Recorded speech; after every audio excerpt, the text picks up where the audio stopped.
Ukraine और रूस के बीच जारी जंग को 3 साल पूरे हो चुके हैं। इस जंग को रोकने का जिम्मा अमेरिकी राष्ट्रपति डोनाल्ड ट्रंप ने अपने हाथों में लिया है। अमेरिकी चुनाव के दौरान उन्होंने कहा था कि सत्ता में आने के 100 दिन बाद ही युद्ध रुकवा दिया जाएगा।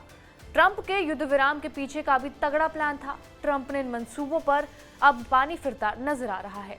ऐसा इसलिए क्योंकि ट्रंप और यूक्रेनी राष्ट्रपति जेलेंस्की की मुलाकात बहस में बदल गई और बातचीत बहस में बदलने के पीछे का कारण कोई और नहीं बल्कि उपराष्ट्रपति जेडी वैंस की तरफ से की गई एक टिप्पणी रही। राष्ट्रपति डोनाल्ड ट्रंप और जेलेंस्की के बीच बातचीत अच्छी दिशा में बढ़ रही थी और तभी उपराष्ट्रपति ने कूटनीति का जिक्र किया और जेलेंस्की पर आरोप लगाए कि आप कूटनीति करने की कोशिश कर रहे हैं। ये बात जेलेंस्की के दिल पर लग गई। इसके बाद मानो यूक्रेनी राष्ट्रपति ने ना आगे देखा ना पीछे और अमेरिका को उसके ही जैसा जवाब देना शुरू कर दिया। जेलेंस्की ने जेडी वैंस के सवाल पर जवाब देते हुए कहा कि आज से कुछ साल पहले ये कूटनीति कहां चली गई थी जब रूसी राष्ट्रपति व्लादिमीर पुतिन ने बड़े पैमाने पर आक्रामकता फैलाई थी। उस समय किसी को कोई कूटनीति याद नहीं आई। ना तो उस समय किसी ने रूस को रोका और ना ही कोई हस्तक्षेप किया। उन्होंने हमारे लोगों को मार दिया, सैनिकों और आम जनता को तड़पाया, ना ही कैदियों की अदला बदली की। आप किस तरह की कूटनीति की बात कर रहे हैं?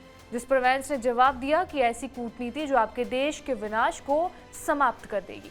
उन्होंने जेलेंस्की पर अपमानजनक होने और अमेरिकी मीडिया के सामने स्थिति को मुद्दा बनाने का आरोप भी लगाया। इस दौरान ट्रंप भी जेलेंस्की पर हमलावर हो गए।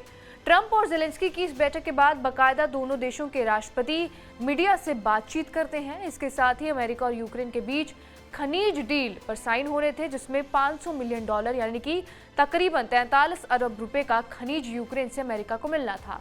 हथियार के बदले अमेरिका ने एक खनिज यूक्रेन लेने का प्लान बनाया था और जेलेंस्की के तेवर से ये साफ नजर आ रहा था कि वो अमेरिकी राष्ट्रपति डोनाल्ड ट्रंप के बाद हुई तीखी नोकझोंक पर माफी मांगने के मूड में नहीं है। जब इस बारे में बातचीत की तो उन्होंने कहा कि मैंने कुछ भी गलत नहीं कहा। उन्होंने कहा कि टकराव दोनों पक्षों के लिए बुरा था। बैठक के बाद ट्रंप ने मीडिया से बातचीत के दौरान कहा कि वो व्यक्ति यानी कि यूक्रेन के राष्ट्रपति जेलेंस्की शांति स्थापित करना नहीं चाहते और मुझे सिर्फ तभी दिलचस्पी है जब वो यानी कि जेलेंस्की खून खराबे को खत्म करना चाहेंगे।